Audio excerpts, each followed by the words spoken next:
This channel does not promote any violent, harmful, or illegal activities. All content provided by this channel is meant for an educational purpose only. আর এই মুহূর্তে আরো একটা বড় খবর, Hastings মোড়ে সরকারি বাসে আগুন। দমকলের দুটি ইঞ্জিনের চেষ্টায় আগুন নিয়ন্ত্রণে আসে, যদিও হতাহতের কোনো খবর নেই।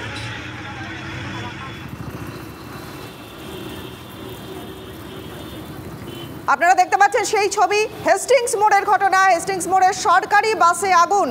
দমকলের দুটি ইঞ্জিনের চেষ্টায় আগুনকে নিয়ন্ত্রণে আনা সম্ভব হয়েছে, যদিও হতাহতের কোনো খবর নেই।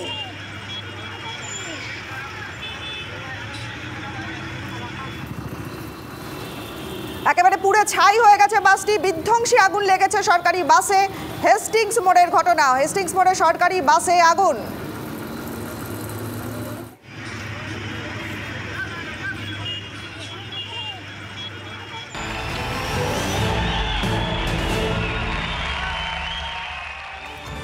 এসএসসি দুর্নীতিতে অযোগ্যদের জন্য ভুগছেন যোগ্যরা। এর জন্য সরাসরি মুখ্যমন্ত্রী মমতা বন্দ্যোপাধ্যায়কে নিশানা করলেন বিজেপি প্রার্থী সুকান্ত মজুমদার। পাল্টা আক্রমণ শানিয়েছেন কুণাল ঘোষও। সে তো কোর্টে যাওয়ার অধিকার সবার আছে, কিন্তু আমার মনে হয় যে এর জন্য দায়ী হচ্ছে মমতা বন্দ্যোপাধ্যায়। কারণ কোর্ট বলেছিল আপনারা আটা আর ভুসি আলাদা করুন। তৃণমূল কংগ্রেস এই ভুসি আটা আলাদা না করার জন্য এখন বেচারাদের ভুগতে হচ্ছে, এই পরিবারগুলোকে ভুগতে হচ্ছে।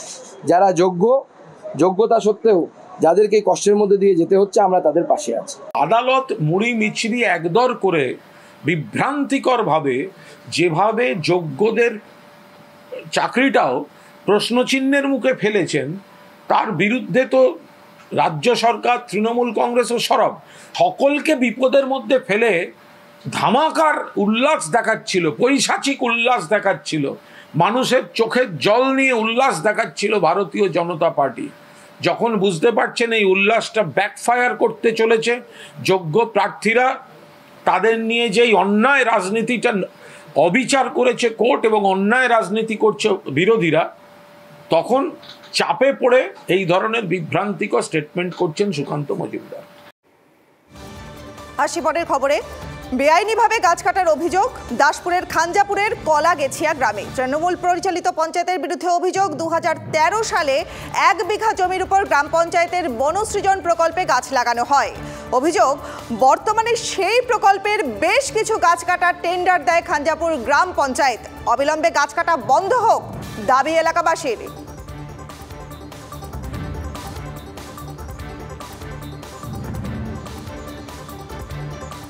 বিজেপিকে ভেঙে তছনছ করে দেওয়ার হুঁশিয়ারি দিয়েছেন তৃণমূল সেনাপতি অভিষেক বন্দ্যোপাধ্যায়ের। পাল্টা অভিষেকের উদ্দেশ্যে ফাঁকা আওয়াজ বলে কটাক্ষ ছুড়ে দিয়েছে বিজেপি। বিজেপির নেতারা এখন লাইন দিয়ে রয়েছে তৃণমূলে কবে ঢুকবে, আমরা দরজা বন্ধ করে রেখেছি, যদি খুলি দল উঠে যাবে। বিজেপি যে ভাষায় বোঝে সে ভাষায় জবাব দিতে অভিষেক বন্দ্যোপাধ্যায় জানে। আপনি দল বানানোর খেলা খেলবেন তো? আমাদের দুজনকে ভাঙিয়ে নিয়ে গেছিল দুটো সাংসদকে, একটা মির্জাফর, একটা গদ্দার 2020 সালে জয়েন করেছিল, তার বাবা আর তার ভাই। সঙ্গে সঙ্গে আপনি দেখবেন বিজেপির দুজন সাংসদ তৃণমূলে যোগদান করেছে, বাবুল সুপ্রিয় আর অর্জুন সিং। আর এই ভোটের আগে ইডির ভয় দেখিয়ে তাপস রায়কে নিয়ে গেছে বিজেপিতে, প্রার্থী নেই তো, তৃণমূল থেকে নিয়ে গিয়ে প্রার্থী করছে। আমি সঙ্গে সঙ্গে 48 ঘন্টার মধ্যে ওদের আর একজন এমএলএকে ভাঙিয়ে তৃণমূলে নিয়ে এসেছি। এখনো 10 জন লাইনে আছে।